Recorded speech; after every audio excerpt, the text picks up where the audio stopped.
Je m'appelle Tir Zafnariv. Je suis chercheur au FOFIFA DRZVP. FOFIFA, c'est un centre de recherche sur l'agriculture. Au FOFIFA, nous avons 6 départements, dont le DRZVP, ou département de recherche sur techniques vétérinaires et piscicoles. Donc, moi, je suis chercheur au FOFIFA DRZVP. Et aujourd'hui, on va vous parler de cette étude que nous avons effectuée dans le cadre du projet CLIP, que nous avons appelé établissement d'un référentiel technique sur l'élevage des bovins à Madagascar par la méthode laser. Donc aujourd'hui, on est assis à présenter ces résultats, mais dans tout le projet, on était toute une équipe pour effectuer le travail. Donc pour plus de clarté à notre présentation, on va suivre le plan suivant. Tout d'abord, on va commencer par une généralité, c'est-à-dire une généralité sur le bovin à Madagascar, la place de l'élevage de bovins à Madagascar, mais également on va parler du protocole laser que nous avons à élaborer. Ensuite, on va parler des performances techniques des bovins à Madagascar dans la partie croissance, où on va parler également du poids à H-type. Ensuite, on va parler de la reproduction des bovins à Madagascar, les performances de reproduction, les facteurs influençant la reproduction, puis les exploitations, c'est-à-dire les ventes des bovins par rapport également à l'utilisation du bovin, parce que le bovin étant qu'épargne décapitalisable à tout moment. Ensuite, on va parler de la santé du bovin, mais également les facteurs sanitaires influençant les performances techniques et les principales maladies à Madagascar. Puis les sorties, c'est-à-dire les sorties des animaux du suivi laser, les principales causes de la diminution du cheptel à Madagascar. Et enfin, on va faire une projection dans le futur, c'est-à-dire la projection future des perspectives, puis la conclusion. Sans plus tarder, je vais commencer la présentation par la généralité. L'élevage de bovins est une activité qui tient une place importante dans la société malgache, que ce soit sur le plan culturel, social, économique et même également dans l'agriculture. Dans les années 60, nous avons eu autant de bovins que de personnes ici à Madagascar. Cependant, on a enregistré une stagnation de l'effectif du cheptel face à une forte exploitation, c'est-à-dire actuellement le nombre du cheptel est à 10 millions de têtes, alors que le nombre de personnes est maintenant à 26 millions de têtes. Ceci est principalement causé par la consommation de bovins qui se trouve ici à Madagascar, parce qu'actuellement, on mange vers les 1500 bovins par jour à Madagascar. Et ça, plus les éventuelles exportations vers les pays étrangers. Cependant, aucune donnée sur les productivités n'est officiellement disponible jusqu'à ce jour. Ainsi, pour régler cela, nous, FOFIFA DRZVP, en partenariat avec le CIRAD dans le cadre du projet Eclipse, nous avons fait un suivi des performances techniques des bovins. Le suivi a été effectué de 2017 en 2021, cela pour établir un référentiel technique sur l'élevage de bovins à Madagascar. Ainsi, cela fournira premièrement aux décideurs des indicateurs utiles à la définition de la politique de développement de la filière bovine ici à Madagascar, mais également aux techniciens pour donner des conseils personnalisés aux éleveurs afin d'améliorer le système de production. Pour cela, un suivi individuel de bovins par la méthode laser a été effectué. Mais c'est quoi la méthode laser? Pour commencer, je vais vous présenter la méthode laser. La méthode laser, c'est une technique qui permet de faire des enquêtes sur le terrain, des données sur la production de l'élevage des bovins ici à Madagascar, et puis de le saisir, de l'introduire dans le logiciel laser. Le logiciel laser, ainsi, pour former une base de données sur l'élevage de bovins ici à Madagascar.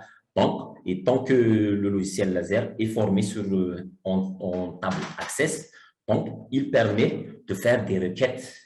Il permet de faire des requêtes sur les différents paramètres de l'élevage, comme par exemple faire des requêtes sur l'alimentation animale ou également faire des requêtes sur la reproduction ou faire des requêtes entre le lien entre la reproduction, l'alimentation animale, la santé et tous les paramètres dans l'élevage.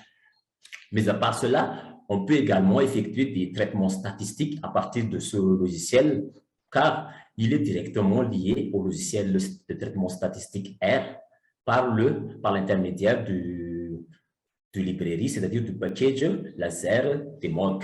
Maintenant, nous allons passer aux matériels et méthodes. Afin d'assurer le suivi des bovins, chaque bovin a été identifié individuellement à l'aide d'une boucle auriculaire. La boucle, c'est pour identifier l'animal, une identification visuelle. Comme ça, l'éleveur peut identifier à lui seul son bovin. Cependant, étant donné que la boucle est détachable, nous avons également couplé cette identification par une puce électronique. Donc, la puce électronique, elle a été introduite dans le rumen de la vache. Et cette puce électronique est lisible à distance par l'intermédiaire d'un lecteur RFID pour la lecture de numéros d'identification de l'animal. Ensuite, on passe à la collecte des données. Pour la collecte de données, nous avons effectué des pesages mensuels des bovins durant 5 ans, c'est-à-dire durant l'étude. Et ces pesages ont été suivis des enquêtes des événements qui se sont déroulés dans l'élevage durant les derniers mois. Donc, tous les mois, durant 5 ans, on avait fait des enquêtes sur les bovins. Dans cela, on a prélevé le poids, la naissance, les mortalités, les ventes, les traitements et les sorties des bovins du logiciel laser. Parallèlement à cela, on avait également effectué des prélèvements de la matière fécale des animaux en croissance, c'est-à-dire les animaux de 2 à 4 ans. Ces prélèvements de matière fécale ont été prélevés pour faire des analyses coproscopiques pour déterminer les parasites qui infestent les animaux. Ceci afin de voir les influences des parasites sur les performances zootechniques des animaux. Et pour cela, nous avons utilisé le protocole de McMaster pour déterminer le taux d'infestation parasitaire de chaque animal.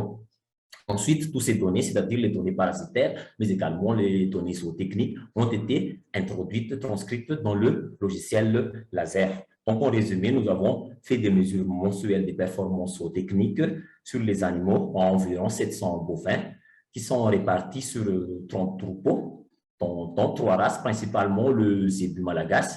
Mais à part le zébu malagasy, il y avait également d'autres races qui sont la race Red-tail et la race Frison. Cette étude a été effectuée dans la station de recherche du FOFIFA qui se trouve dans le moyen-ouest de Madagascar. Donc, pour effectuer les études, les éleveurs emmènent leurs animaux dans la station, donc dans la barre de pesée, la barre de contention de la station. Et c'est là que nous faisons les pesages et les enquêtes. Mais pour les animaux qui vivent loin de la station, c'est à nous d'amener les matériels d'enquête, mais également la barre de pesée pour faire les enquêtes sur ces animaux qui habitent loin de la station. Donc, dans ces fermes, nous avons installé des barres des cages de contention de ces animaux. Étant donné que l'élevage ici à Madagascar est fortement corrélé au climat, donc voici la pluviométrie et la température durant l'étude, c'est-à-dire la moyenne de la pluviométrie et la température durant les 5 années où nous avons effectué le suivi laser. Donc, la température moyenne est de 24 degrés Celsius et le moyen du cumul de la précipitation est de 1354 mm par année. Et ici, à Madagascar, nous avons 2 saisons bien distinctes. Premièrement, la saison sèche qui est de avril à octobre. Et à part cela, nous avons également la saison humide qui commence de octobre en avril. Ainsi s'achève la partie méthodologie, mais maintenant, on va tout de suite passer aux résultats de nos études.